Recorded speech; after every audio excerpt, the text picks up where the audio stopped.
From the city of brotherly love, this is Shark Bite Biz with David Strausser.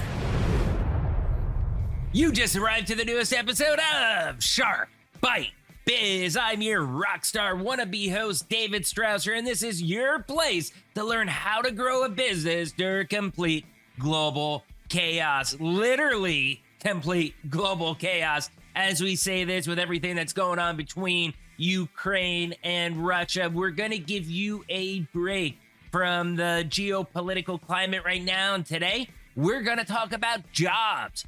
First, though, please remember, do us a favor.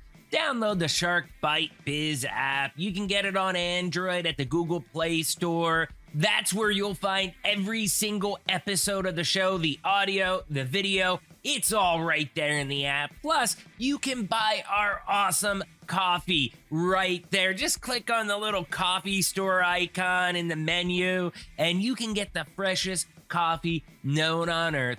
Dead House Coffee. I mean, this is coffee that is roasted, sealed, and shipped within a 24-hour period right to your doorstep. You can buy it right there on the app. Again, just search Shark Bite Biz on the Google Play Store on your Android device. Or if you still want to support us, you can go to deadhousecoffee.com. Just remember, use code SHARK. You'll get 20% off your order, and all the proceeds will help us continue building the biggest and best show we possibly can. Now let's get back to today's show. The Great Resignation. Oh, it's in full swing. When will it end? What things are of importance to employees today? And what is the future of the workplace? We'll get some answers from one of the most reliable experts in the jobs industry today. So, who do we have? You may have seen him on the job reports on CNBC. We have the CEO of Recruitercom, Mr. Evan Sohn. Evan is the chairman and chief executive officer of Recruitercom, an on-demand recruiting platform providing flexible talent acquisition solutions that scale from startups to the Fortune 100. With an untapped network of thousands of recruiting professionals, advanced artificial intelligence sourcing software, and recruitment marketing automation, Recruiter.com helps businesses solve today's complex hiring challenges. Sohn is a frequent contributor to CNBC and Yahoo Finance, as well as the founder of the Sohn Conference Foundation. So, hey, without further delay, let's bring Mr. Evan Sohn right on in Business here. strategy. Evan, welcome to Shark Bite Biz. You, my friend, you just became Shark Bait. Ouch.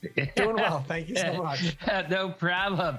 First question, we have tradition on the show. We ask everybody, what are you doing? Where you've been? How'd you get there? Basically, in a nutshell, tell us what makes Evan. So, I love to solve problems. And my mother, God rest her soul, taught me never sit in the back of the class, right? So I'm always the guy raising your hand, getting involved. And you're one of those. I'm one of those moving the ball down the field, overachiever, one of those things. Mm-hmm. And I'm not young, 54 years old. I started my Don't first look a day over 53. There you go. I started my first company in 1989, right out of NYU Business School. I was a programmer started a company in mobile computing, and we grew that over a decade, got bought by Dun & Bradstreet.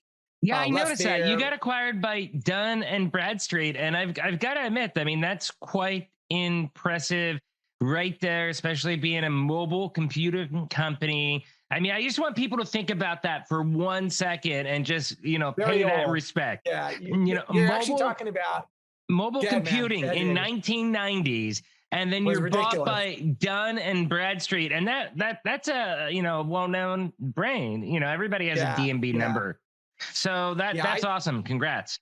Thanks. I actually think we might have been like the first acquisition in like the mobile space in the 90s. Wow. So if for your audience, what mobile was in the 90s has no bearing on what it looks like today.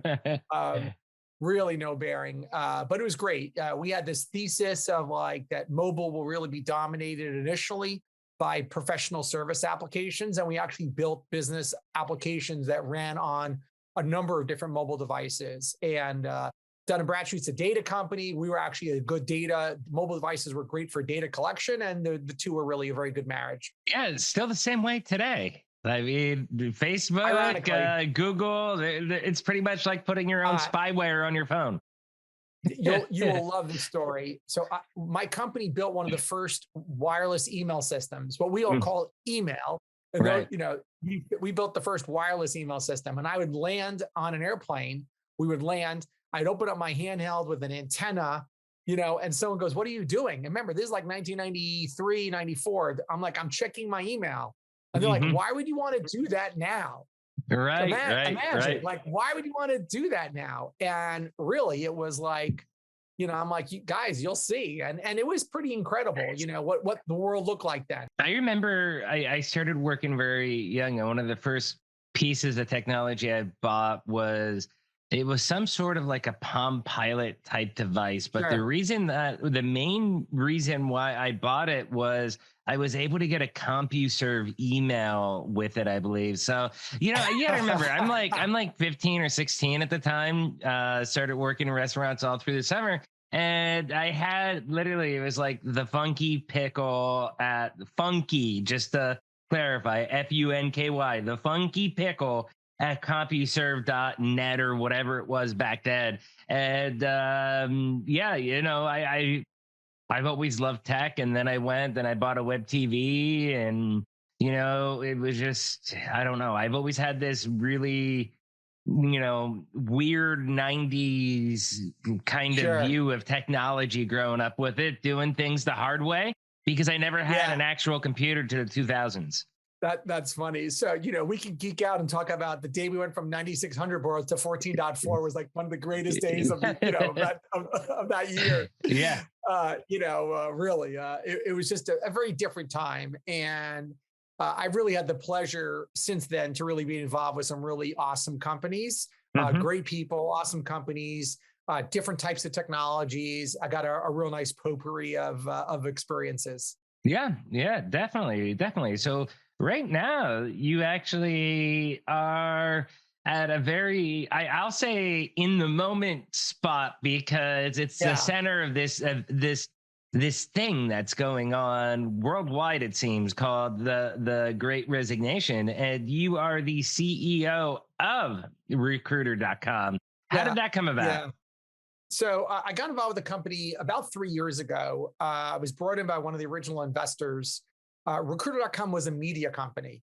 What's a media company? A media company has, 3.5 million social media touch points, 100,000 Twitter followers, largest LinkedIn groups, and Recruiter.com would actually sell advertising to companies to market their stuff to the Recruiter audience, the Recruiter.com audience. So like Indeed and LinkedIn have actually paid us to market their stuff to the Recruiter network. We have like the largest network of recruiters and HR professionals, about 850,000 globally. Wow. And when I got involved, I said, if you have this, media company called Recruiter.com, let's transform it into a transactional platform. How do we leverage these recruiters to really do more to help companies of all sizes, hire talent faster? And that was really the thesis. And at the height of the pandemic in May of 2020, I was actually the chairman of the board first. Okay. And in May of 2020, I sat down with the board and I said, look, guys, if we look at what stocks are going to be the shutdown stocks, right? We're going to see Peloton and Zoom, et cetera. I said, well, when this is all over, the job market's going to be an absolute, disarray. And we're going to be the guys to help get the country back on its feet. And I quit my day job and became the CEO of the company. So that was in June of 2020. And you're absolutely right. We're at the epicenter of everything that's going on. We started a recruiter index.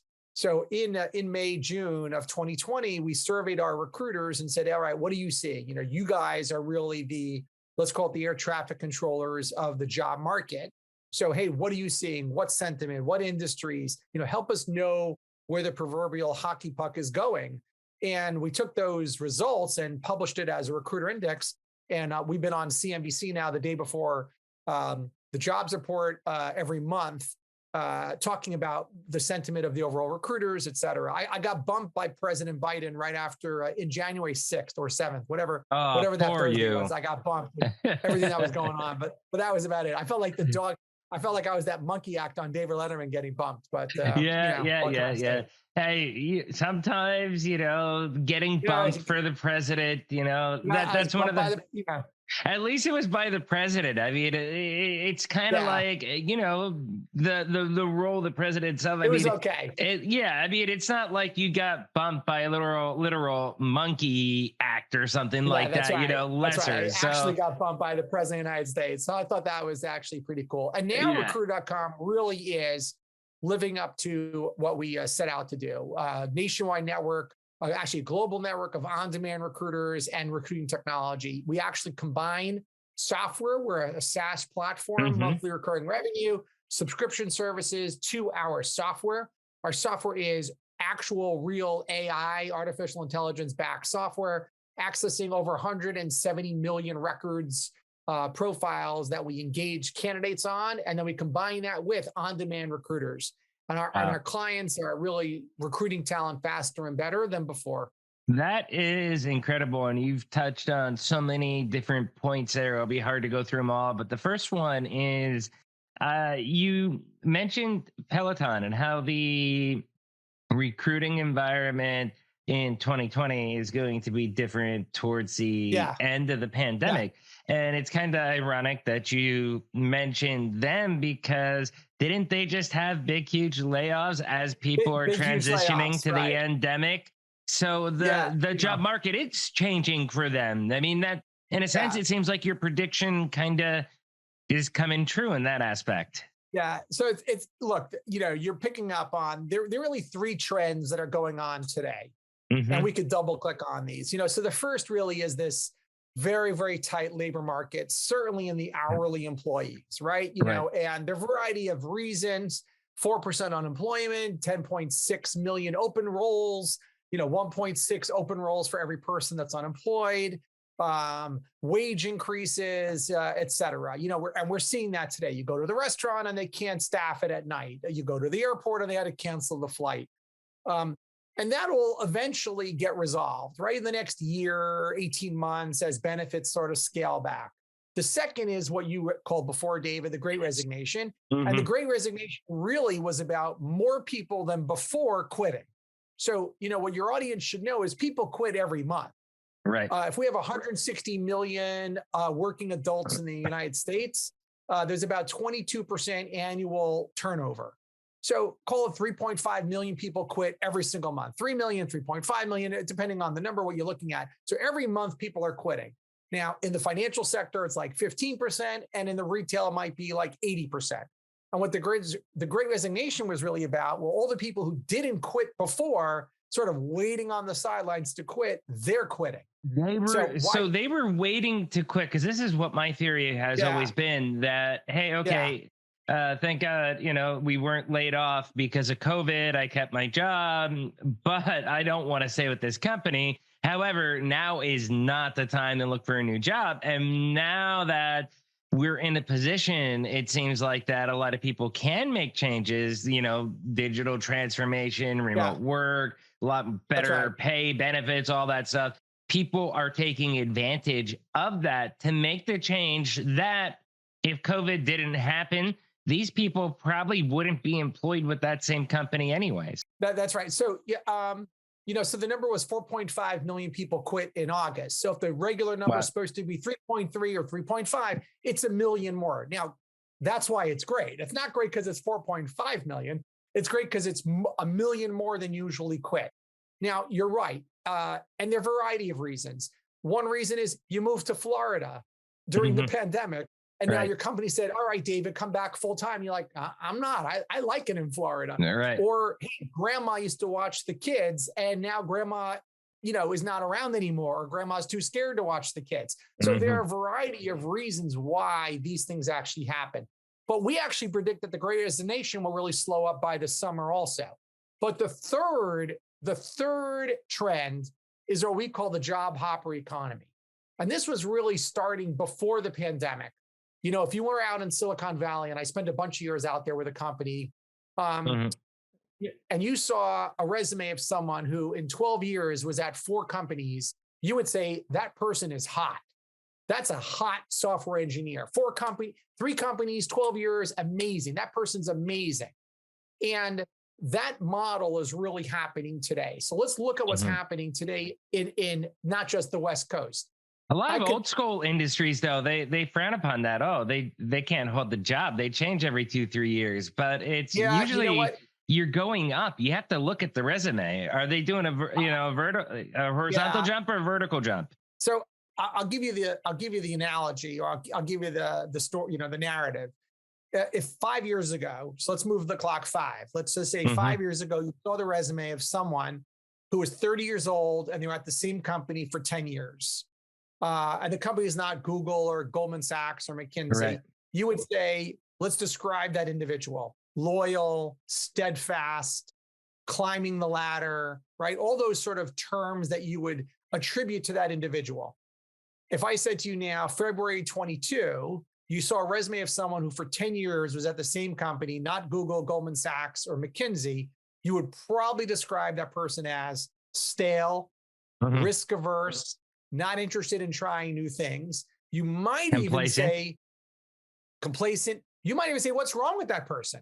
I don't understand. If they're so good, how come they're not going someplace else? And the reason, David, is that for a knowledge worker, right? Not a person has to walk into a factory or a restaurant. A knowledge worker can now work anywhere on the planet. So everyone in this country is actually more valuable than they were.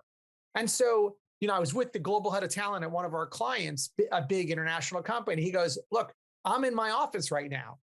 If I switch companies, I'm still in my office right now. Right? I could leave. My life's not going to change. Used to be that you switched companies, you had a different commute, you had a different traffic pattern. I have to leave earlier for this job. If that's gone, if that's finished, what is stopping me from leaving? And so if I could work from anywhere, I could easily apply. And by the way, what's interviewing today? Interviewing today is not putting on a suit or business attire and driving to a company and taking off the afternoon to go interview. David, you know the expression, it's a full-time job to find a job? Yeah. That would not be authored in February of 22. That's just not going to be authored there. So what we're seeing now is millennials, and a recent survey came out of millennials that 60% of all millennials have no problem leaving a job within the first 6 months. Why not? Who cares? Who cares? That's kind of crazy. 6 months. I would not think that. Crazy. Yeah. Absolutely crazy. Kevin O'Leary, Mr. Wonderful, wrote an article about 3 months ago begging employees, please stay out of company for at least 24 months. Right. 24 months. You and I had parents or grandparents that said, look, your first job, you got to spend there 4 years.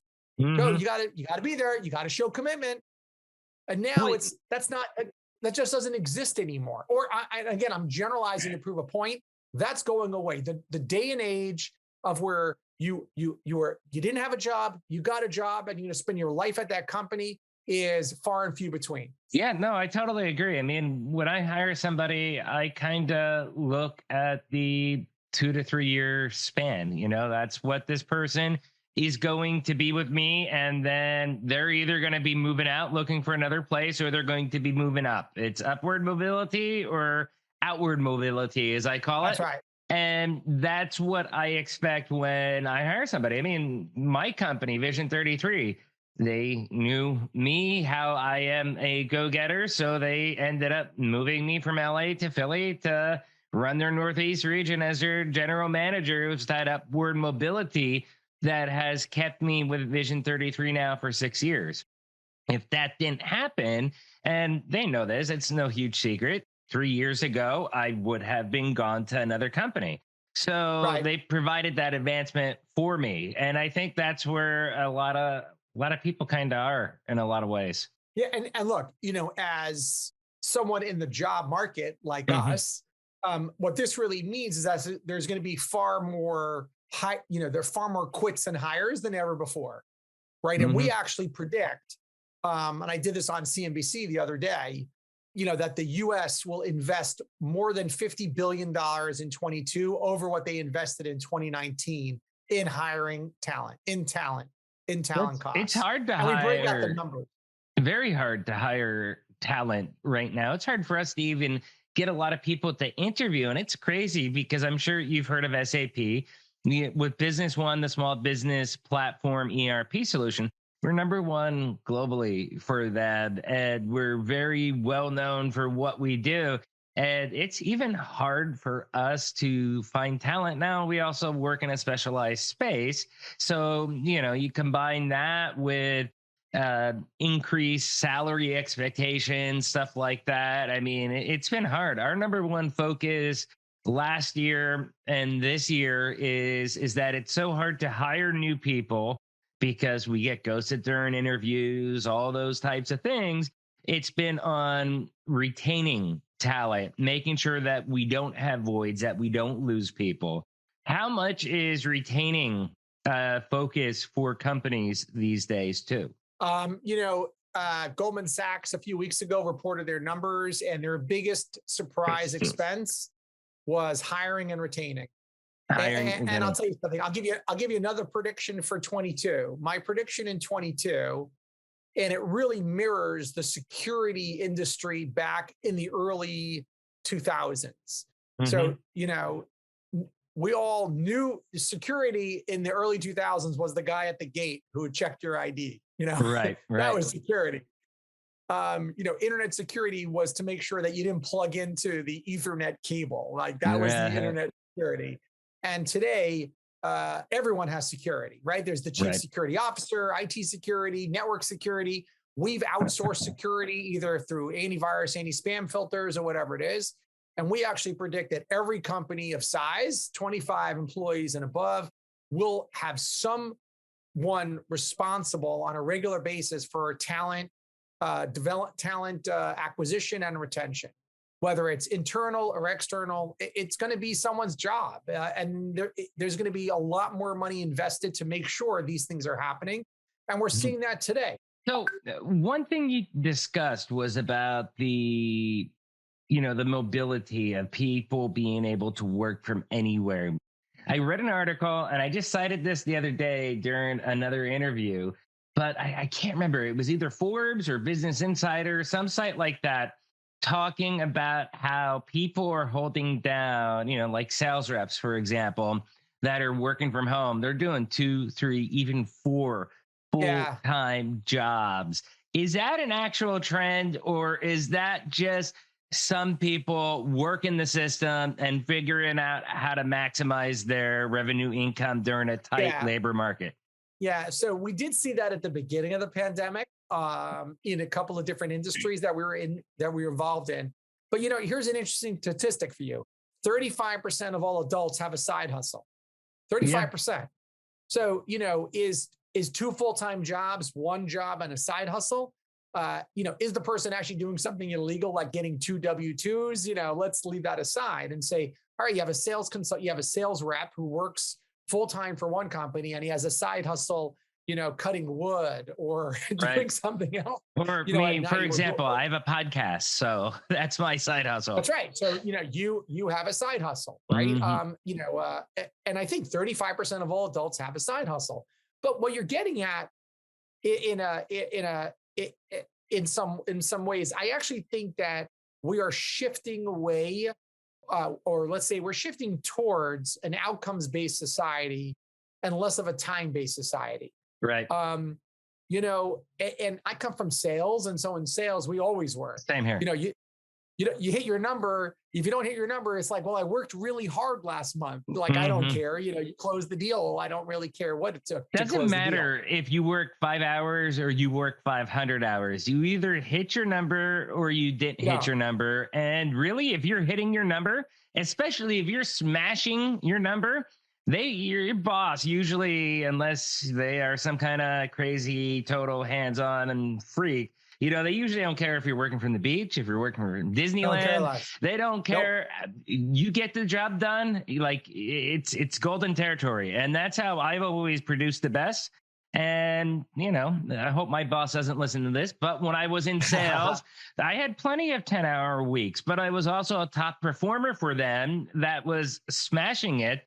and produced way more for them. And it's just how things are. Right. So if you take that to the next level, why isn't every role designed around outcomes and less about clocking in and clocking out? Right. And look, when anecdotally, 5 years ago, if I got an email from you 11:30 at night, I would say to myself, "Wow, David's really working late tonight."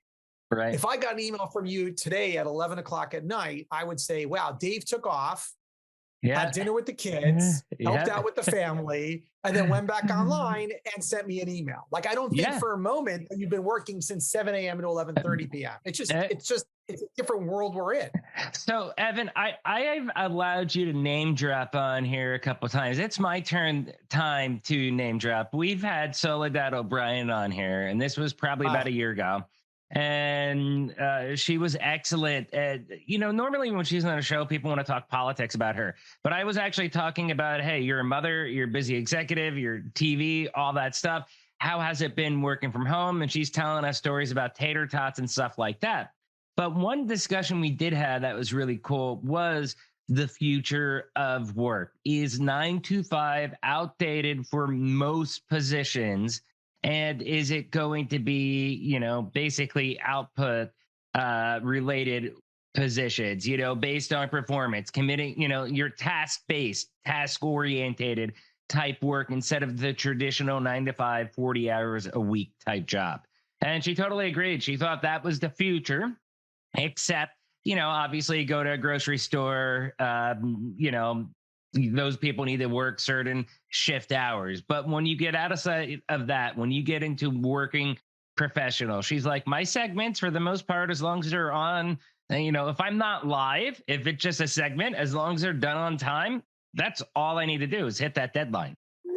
Look, I agree. And it's actually isn't that an easier way to work? Isn't that easier to say, well, how much time who cares? Like, did you get your job done or not? And by the way, I think that's how we originally started, right? Working in the fields, you picked your corn, you sold your corn, that's how you got paid. And then the assembly line was all about single tasks and clocking in, clocking out, and all those other things. But like, it's always about what do you get done, et cetera. And again, I think it's for the knowledge workers, but yeah, I think we're moving away from a 9 to 5 world. I will tell you another prediction for 22 is that work from anywhere will morph to hire from anywhere.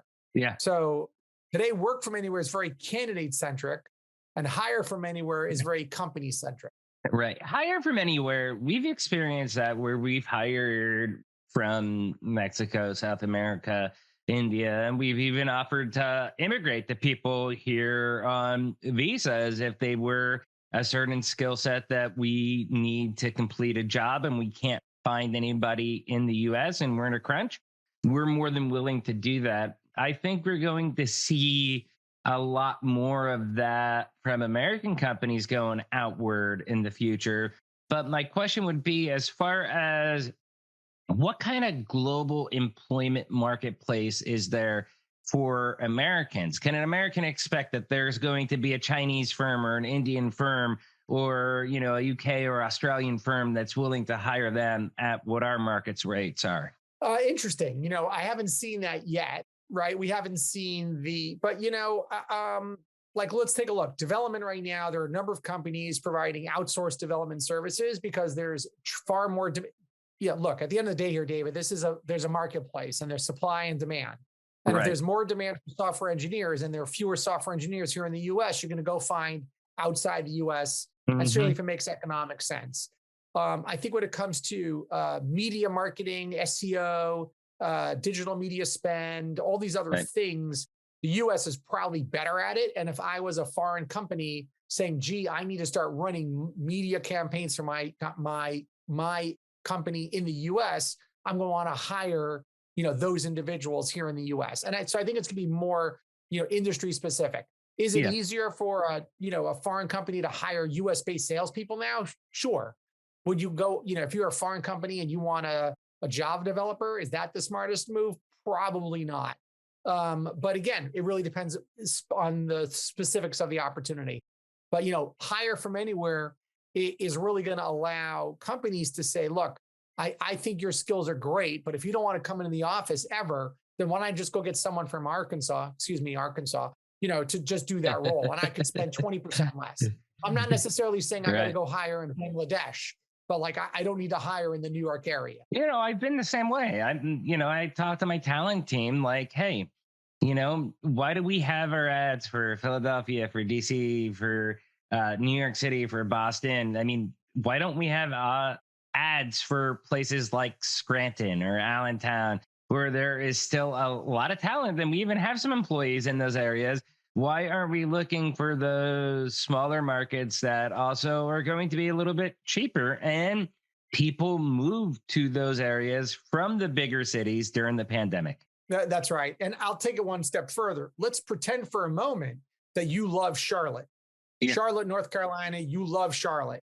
Well, you wouldn't want to move there because you have a family where you live and all these other things. But if you actually went to work for a company in Charlotte that says, hey, David, we want you to come every 4 weeks, we want you to come for 3 days, that actually might say, hey, that's pretty cool. I get every month, and maybe your parent lives there, and all of a sudden you're getting a trip to Charlotte once a month or every 6 weeks. And I think these are the things that people and companies are going to start to embrace as opportunities really across the board. But at the end of the day here, you're more valuable today than you were before. And I think that's going to continue for some time.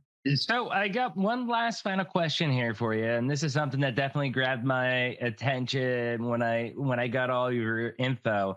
It was the Tinderization of the recruiting industry and why you should swipe right on on-demand recruiting. Can you discuss that for us? Yeah, so I actually think that the next, not in 22, because we're still very candidate-centric in 22. Mm-hmm. I think the next hurdle is going to be the resume itself, right? The resume was actually created by Leonardo da Vinci. Other than the font, it probably hasn't changed much since then, and that we include a mobile number and an email address.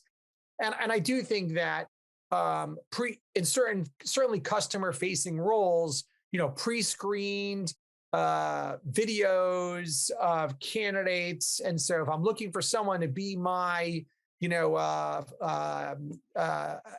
office manager, front desk, restaurant clerk, something that's very customer facing, why go through a paper-based resume to go screen, et cetera? Start at the end, start at the screen process with AI and filter and show me the people that actually have the right skills, but really looking at, hey, I want to now check out these 4 people look the best for me. They're going to fit me the best. And so you're talking about like the using video or photo stuff like that. I mean, wouldn't that open the door? I'm just playing devil's advocates here because I do agree that would be a way better way, but I think that opens up the door for criticism towards bias or other types of isms and stuff like that. With the hiring of individuals. What do you counter with that? I counter that diversity, and we take diversity very seriously at Recruiter.com, needs to come from the top, right? It's not that, I have 3 people to choose from, let's make sure. But by the way, we also think that diversity is about pipeline, right? Don't send me 100 people and then make me choose the one I like the least, but they're diverse. Only send me 100 diverse candidates, right? So we do a lot with our software to make sure that we're playing in the diversity model that says, and by the way, let's assume that even in the Tinderization, only show me people that are diverse because I have to fill diverse roles. And I think that really plays itself very, very well. I also believe that, at the end of the day, our companies need to decide their culture and companies need to decide their priorities. And then we have to provide the tools that enable those priorities to take place. No, I couldn't agree more. I mean, especially with the Tinderization of profiles, resumes. I mean, my personal resume is kind of like that. It's got picture up there. I actually have an infographic with me and my guitar, the same one I use with the podcast, but it shows it. And it's, to me, I know the company that receives this resume is going to see my resume because it's so different that it stands out. Now, whether they call me or not, that's another thing. But the thing is, I really not even applying for any positions because where I'm at, The example I would give is if you wanted to hire a comedian for your nonprofit organization, right? Do you really want to look at resumes and then decide, look at a video based on the resumes? You're going to say, no, show me all the comedians that are not raunchy, that apply to this audience, that are available in these dates. And now you're going to look at a 30-second clip and decide which one is appropriate for your audience and which two. And then you're going to look at their resume, because you know what? Their resumes all probably say the exact same thing. They were on this show and they did this. Like the resumes say they all sound exactly alike, but in order to choose that comedian, you want to see a 30-second of their bit. So I filtered out the ones that aren't appropriate for my audience, but then I looked at a video. And we think the same thing will happen on the resume side. Show me the resumes that are appropriate for this role, but I want to actually see a 15, 30-second video clip. And we have a great video platform today. And, we think it'll be really great sometime next year as people start to really take hiring more serious, change the process around. That process of digital hiring transformation of hiring. Yeah, that's right. Yeah. And you just reminded me of my Facebook binge that I did with Carrot Top, watching all his bits. And that took me a while to recover from that. But anyways, this has been amazing. Thank you so much for coming on here. Let me ask you, how can people find out more about you? I'm sure besides CNBC, there's other places they can find you. Yeah, sure. And Recruiter.com. Yeah, so you could always email me at evan@recruiter.com, EVAN@recruiter.com. You could link into me. I'm on just about every social media possible. I think my Twitter handle is actually Evan Sohn. SOHN. But Evan@recruiter.com is probably the best way. Okay. Hey, Evan, thank you so much for coming on here. It's been a pleasure. You taught us a lot. Thank you again. Thank you so much. Yep, no problem. Cheers. Wow, such an amazing, intriguing interview with Evan, right? First, you all know the routine. If you found this interview helpful, if it gave you those warm and fuzzies, do me a favor, hit that like button, smash that subscribe button. But if you really want to help us out, because Shark Bite Biz is the greatest kept secret in the world of small business growth, please share us out to your friends, your colleagues, your family. Get us out there wherever you dwell on the interwebs, whether it's Facebook, Twitter, LinkedIn, Minds, Rumble. We're on Rumble. Odyssey, we just joined Odyssey as well too. Wherever you're at, we're at. Share us out there to your network. Now, let's get back to our rockstar guest, Evan, okay? Very interesting thoughts on the Great Resignation and when they will end.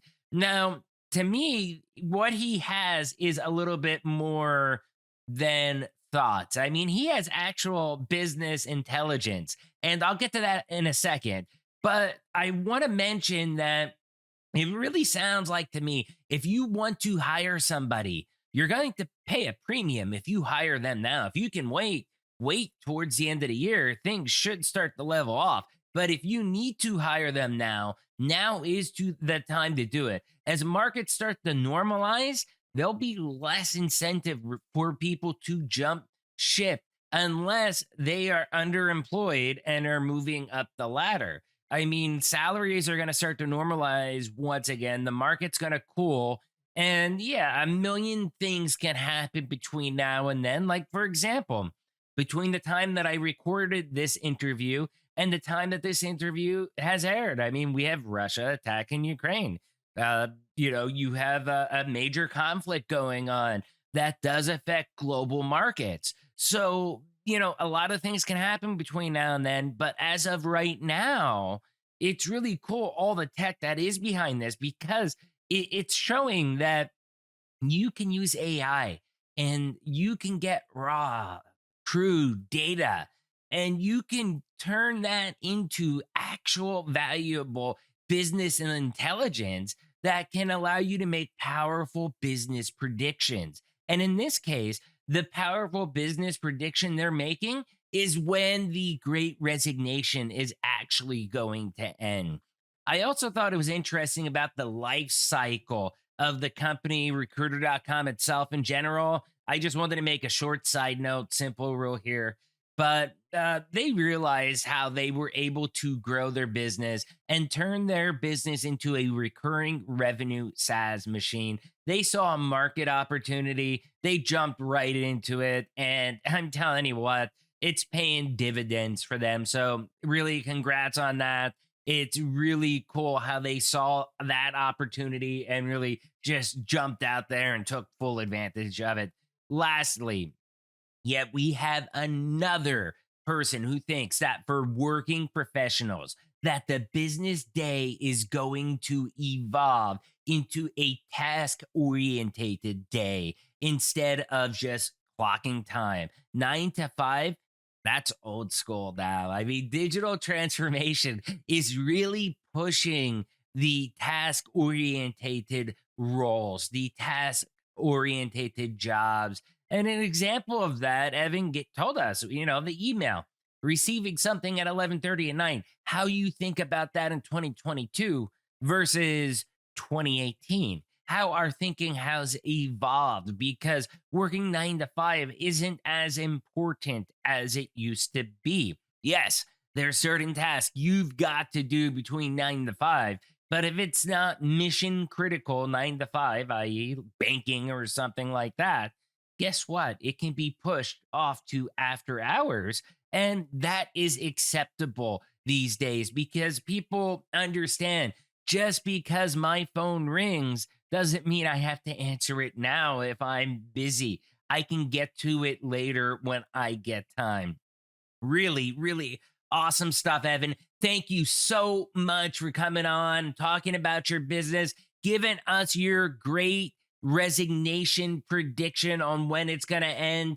And I just loved hearing about how your business has grown over the years. Please do me a favor, check out Recruiter.com, see if they can help your business grow. Question of the day: when do you think the Great Resignation will end? You heard what our expert thinks. I'd love to hear what you think. Please leave a comment on the video or the audio podcast. Do you want to be on the show? We're about to start a live stream. Please shoot out an email to interviews@sharkbitebiz.com. Two last final notes. If you're watching on YouTube, you see that little join button, hit that. It's $3 a month. You can become a baby shark. Or if you don't want to give money through big tech, don't worry, we got your back with the freshest coffee, deadhousecoffee.com. Just remember, use code SHARK. You'll get 20% off your fresh coffee order, and we'll get all the proceeds to continue growing this show. Once again, you all know this by now, but I'll tell you anyways. I'm David Strausser. This is Shark Bite Biz. We'll see you all next episode. Cheers.